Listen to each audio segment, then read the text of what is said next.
Okay, uh, we're going to discuss the Industrial Revolution.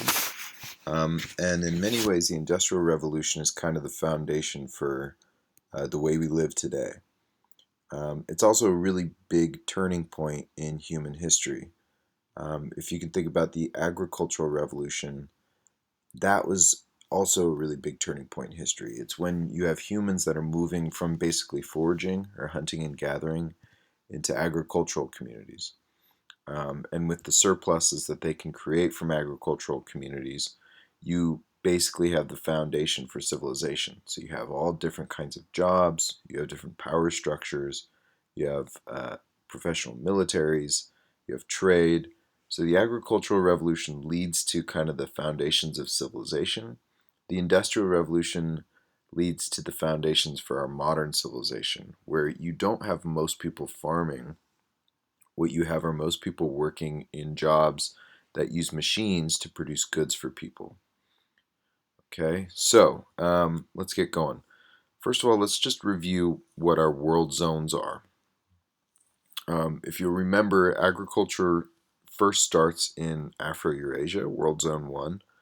Um, and as a result of that, World Zone 1 has a lot of advantages, right? So they have a head start, first of all, so they can create agricultural surpluses and all the innovations that come from those surpluses earlier than, say, the Americas, which is the next place to develop agriculture in terms of chronology or time. Um, Afro-Eurasia also is just bigger. It has more people and it generally has more resources. It also has more latitude, which means that agriculture can spread at the same latitudes more easily. And so, for all these reasons, Afro-Eurasia has a lot of advantages. And so, in 1500, when the first people from Afro-Eurasia actually meet up with the first people of the Americas, so that would be, Christopher Columbus landing in the Americas and beginning this contact between the world zones. When this occurs, Afro-Eurasia is going to be at a huge advantage to the Americas. But more importantly, what this is going to do is it's going to lead to the first real globalization and something known as acceleration. Okay, so I'm going to show you exactly what acceleration means in just a sec. But keep in mind that ever since the last ice age, people in these different world zones had been isolated, right? The people in Afro-Eurasia really had no way of contacting the people in the Americas, as far as we know. So after 1500 and this connecting the world zones, you're going to have a lot of changes that occur in human society. These changes can best be described as acceleration. That means technological innovation speeds up, communication increases, trade increases, um, and in a lot of ways, inequality is going to increase. But there are three reasons for this acceleration after 1500 and the bridging of the world zones. So the first is that you now have interconnection between the world zones. Okay, so that means there's communication between people in the different world zones. That also means that goods are transported between the world zones, and that also means that people in Afro-Eurasia who had huge advantages, especially people in Europe, start to take things from the other world zones and get even bigger and bigger surpluses. Okay, so this interconnection between world zones has a lot of big impacts. You also have an increase in competition and innovation. So places like Europe that suddenly have new surpluses have a lot more resources to fuel innovation. You also have a lot of businesses that are kind of using these new resources to compete with one another, and that's leading to even more innovations. So suddenly, with this interconnection, you also have this like rapid increase in new ideas, new technologies, new ways of doing things. Okay. And the third big reason for this acceleration is really the discovery of fossil fuels. Okay, fossil fuels. And we'll look at what exactly fossil fuels are. But before we do that, we need to get a couple key terms. Okay, and the first key term is labor. Now, labor is essentially energy, okay? When you go out for a run, you're using energy in a way that's um, using energy. It's not quite labor though, because you're not really making anything. Another example of using energy would be, for instance, like lifting a wood pile in your backyard. So if you have a stack of firewood, it's going to take some energy for you to actually pick it up and move it to somewhere else where you need the firewood, right? Or doing manual labor, right? You're using energy to actually produce something or to do something. Um, Remember, with the foraging era and the hunter-gathering era, the only labor humans had was their own bodies. Um, in agricultural societies, after the agricultural revolution, you have beasts of burden. So you have cows and ox and horses. They can plow fields, they can carry things for you. So you also can use animals as labor. And I think it's important to remember at this point that all labor is essentially getting its energy from the sun. So, I mean, if we go back all the way to the Big Bang and we remember that all the chemical elements found on Earth come essentially from basically star particles, right? Um, and then the life that's on Earth actually draws its energy still from the sun. It draws its heat from the sun. And so things like plants, for instance, they grow using photosynthesis, which is essentially getting its energy from the sun. Animals eat those plants. Humans eat those animals or those plants. So indirectly, all of this labor is essentially coming from the sun. There's a new kind of labor that's going to emerge after the Industrial Revolution, and it's basically using fossil fuels to power machines. Okay? So it's a new kind of labor using machines. Okay? Um, Manufacturing is the next key term we have to know. It's basically using labor combined with raw materials, it's like wool or wood or iron ore, to make something new. Okay, so it's combining labor, whether it's human, animal, or machine labor, and it's combining it with raw materials to produce something like clothes, okay, or weapons. Okay, so labor and manufacturing. Now, I want you to pause for a second and go to video 1 on Schoology. It's going to be a video of essentially an early machine that manufactured yarn. Okay, so this is a machine that's used to manufacture things, and the labor it uses is basically human labor.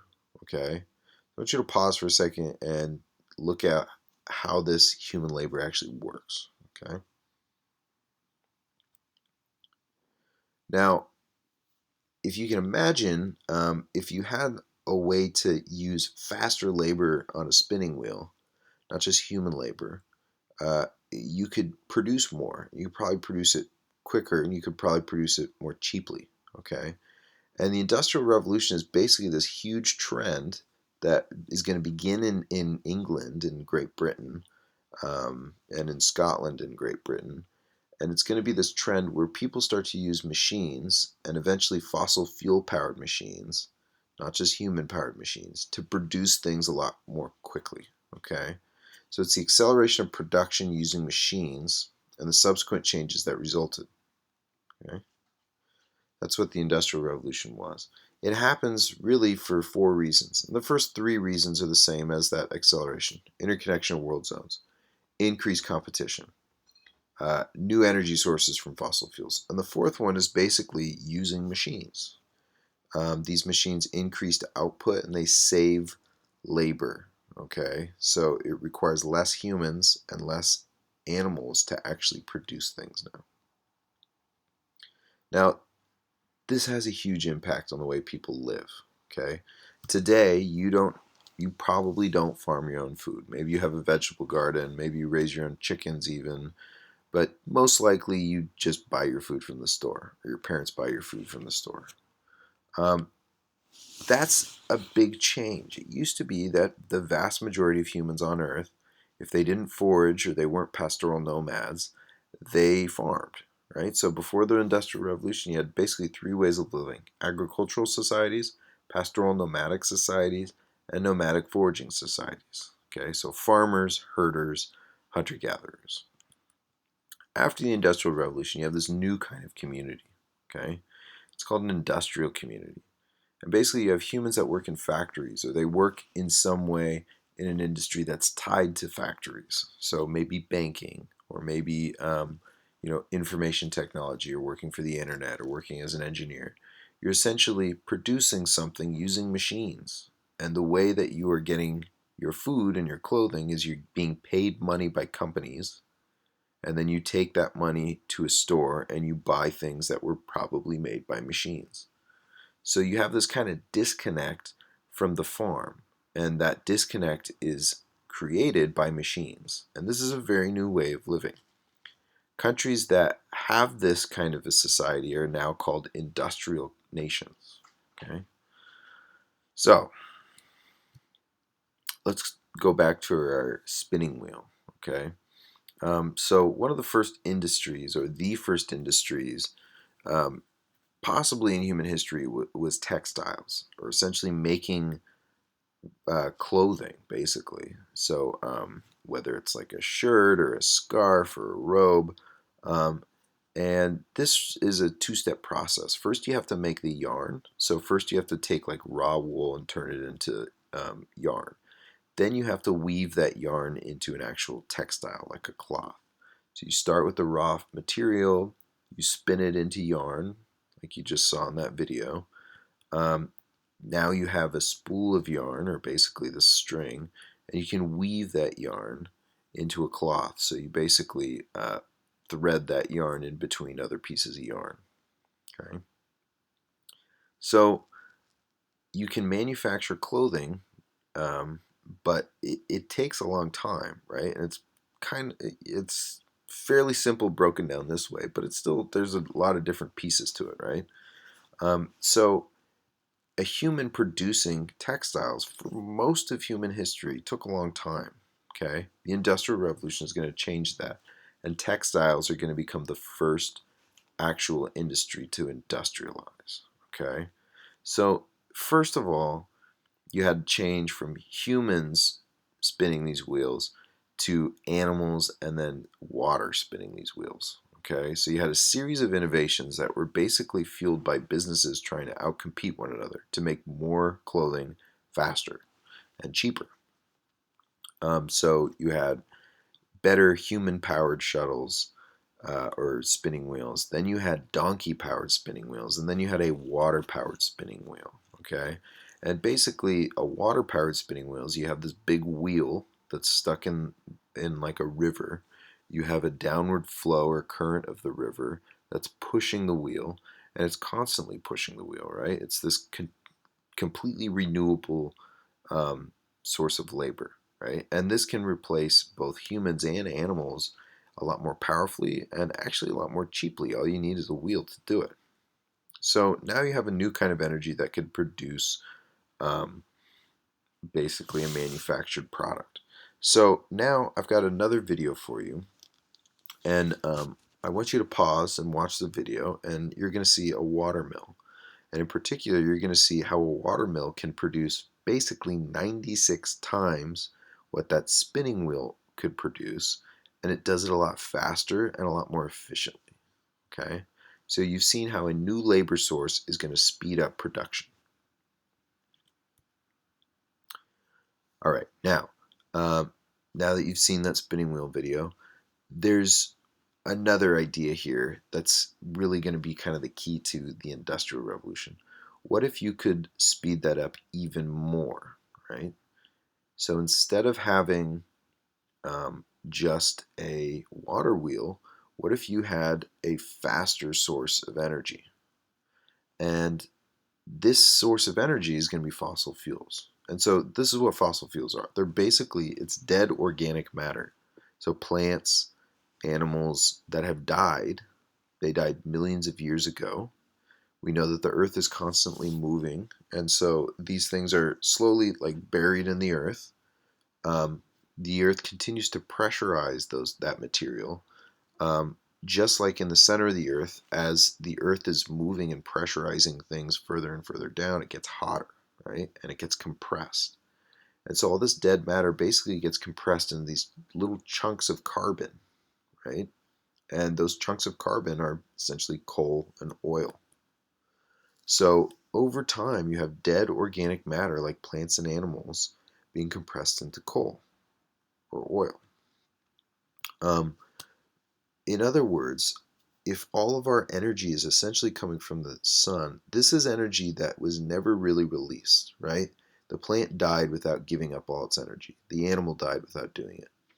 And now we're tapping into that energy and we're essentially using it millions of years later. I mean, things like dinosaurs, right? I mean, there's a chance that all these dead extinct animals are essentially preserved as like fossil fuels, and now we're burning them up.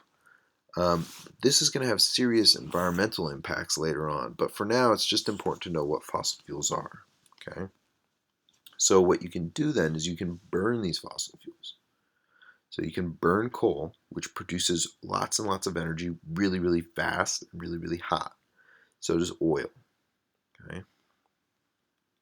So one problem with this is you have to go out and you have to dig around in the earth. There's only a finite amount of all this dead matter, right? You could probably find more for at least a while, but eventually you're going to run out. The only way to get more is to wait millions of years until it pressurizes into new fossil fuels, right? So essentially what we're doing is we're tapping into this kind of free energy source, but it's not free because all that energy is now being released into the environment. And so this is causing problems by, for instance, you're releasing massive amounts of new heat, and these carbon byproducts are being released into the atmosphere and they're trapped and they're actually heating up the entire earth. And that's why you hear about something called global warming. It's all this coal and these fossil fuels that have been released all at once, when they've been buried for millions and millions of years. So it's kind of changing the way the climate is. Another thing is that you have to very often dig around in places that you might not want to dig around for to get these fossil fuels. When they first start using fossil fuels for machines, they find them in pretty easy places to get to. But now that we've gotten all that easy stuff, you have to actually look for it, for instance, like underwater, or you have to look for it in places that you might not want to actually disturb, places like national wildlife refuges and parks and all that kind of stuff.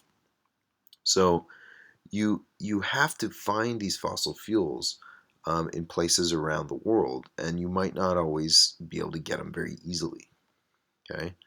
Now, fossil fuels weren't necessarily new. In fact, people have known about coal for hundreds, if not thousands of years, but they were using it just to stay warm. They would burn them and heat, and it would heat you up, right? Um, and as we'll see, now that you have businesses that are competing and they're trying to make products faster and faster, you realize that you can actually use fossil fuels to increase the labor or the energy that water was giving you. Okay, and the key here is the steam engine. So soon people wondered, how can you get the water to move faster in your windmill? And you had people decided that what if you actually burned the water, turned it into steam, you pressurize the steam, and the steam would move a piston. So basically, the steam would create like a punching motion, right? You have an enclosed space. You have steam that's expanding within that enclosed space, and you have almost like a bullet that's being pushed out of that enclosed space, and it's pumping a wheel. Okay. Now, this is a little hard to explain, so what I want you to do is pause and watch one more video. It's called video 3, and it's a steam engine. And I think this graphic here could be actually helpful. You'll see that there are like a couple of little, almost like bottles or vases in the steam wheel here, or the steam engine. And when they heat up with steam, it pushes this little rod, these gold rods that are attached to these little barrels and containers. And then those rods push this actual piston, right, which is then going to turn this wheel. And if you burn the steam fast enough, you can turn the wheel really, really fast. So fast that you could power like a train. Okay? So, pause and watch video 3 to get a better idea of how a steam engine works. Now, there are a few missing pieces here. To build all these machines, humans had to find more and more iron and steel. Okay, and we know that iron and steel had been around since the ancient Chinese were using it as cast iron. But now you needed really, really strong machines. And so, as part of the Industrial Revolution, you also have all these new, basically like iron making factories. Okay. Um, And so, in a lot of these industrial nations, you actually had kind of a lot of pollution where people are smelting iron, they're burning coal, people are cutting down forests to like get at the coal. They're essentially kind of um, taking as much from their environment as they possibly can. Okay, but the reason I'm also showing you this metal parts slide is so that you can see that to build machines, that's its own industry, right? And then you have the products that are created by machines. And then you have distributors or people who sell those products and people who transport those products. So this whole economy is now centered around producing and moving products, not just farming, okay? Because machines can now do farming. So this is going to lead to a few new big effects, right? So machines can produce things cheaper and more efficiently than people. So this leads to mass production. People are pumping out so many products and so fast and so efficiently that you have a surplus of products. Right now we have enough food and really enough machines and products to essentially feed and clothe the whole world. The problem is this is unequally distributed, right? So if machines can do everything that humans can do, but faster and better, then you have a lot of humans that suddenly don't have jobs. You have a human labor surplus. That means that humans either have to find a way to fit into the system as like a salesman or as a manager, or chances are if they don't have the education they need, they basically are out of luck, right? So suddenly, this industrial revolution is going to lead to very quickly a lot more poverty and a lot more unemployment and a lot more inequality. A lot of people can't get and enjoy the benefits of this industrial economy because they have no way of getting the wages that they would need to buy these products. So, in a lot of ways, you have a high supply of labor suddenly, which means the demand for labor goes down, which means the wages for labor goes down, right? So, in a lot of ways, this industrial spinning frame, right? Now you have something that can produce like hundreds and hundreds of spools of yarn in less time than a water wheel would. That means that suddenly you have a lot of people who there's no need for them anymore. Now, again, we have plenty of products and plenty of machines to produce for everybody, but what we don't have is a job for everybody. Okay, so a couple more things. This industrial revolution is going to lead to more and more acceleration. Okay, so now you can build steamships and railroads with these new steam engines, right? This means you can transport products faster. This means you can communicate faster. This means everybody can get around faster. The interconnection between world zones gets bigger. The competition gets more intense, right? Fossil fuels can get to places more easily. So this industrial revolution is kind of this like accelerating train, right? It just gets faster and faster and faster. Okay. So a few images of how a steam engine would work in transportation. But basically, you're just pumping a wheel with the steam engine. So um, the industrial revolution also leads to all these other kinds of industries that you can make more efficient. Um, you also need, there's mining, so suddenly you have lots of people working in mines. You have lots of people working in chemicals to produce these things that machines need. You have lots of people working in like lighting so that you can have a factory open all night long. You have less people working in agriculture, but more people working in machines and sorting and these kinds of things. And you also have people producing movable machine parts. So the Industrial Revolution has suddenly this like kind of explosion of all these other kinds of industries, a lot of which don't require necessarily a lot of skilled labor at first.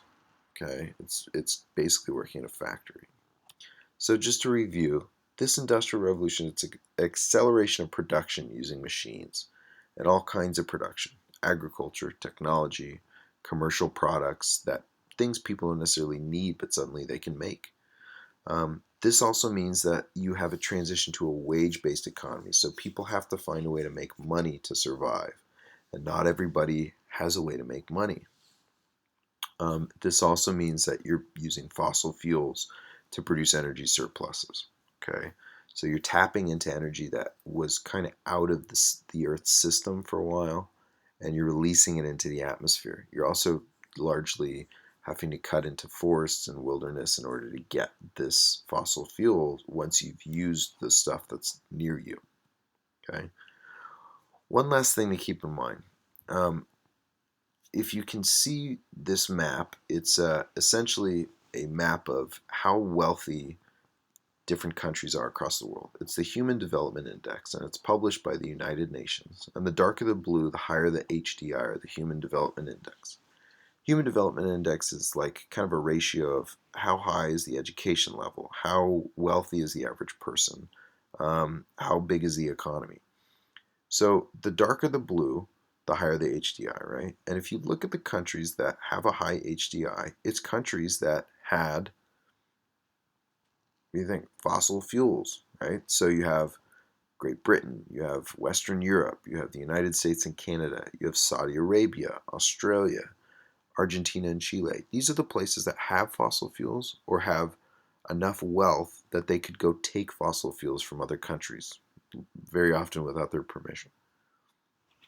So, again, the Industrial Revolution leads to inequalities not just among people, but among countries. Okay? We still have a few questions to answer, and you can pause and look at these if you need to, but we're going to be looking at these over the next couple days. Okay? So, in conclusion, I just want to make sure that we understand that the Industrial Revolution, like the Agricultural Revolution, really affects the way people live, and it has given us, in large parts, the world that we have today.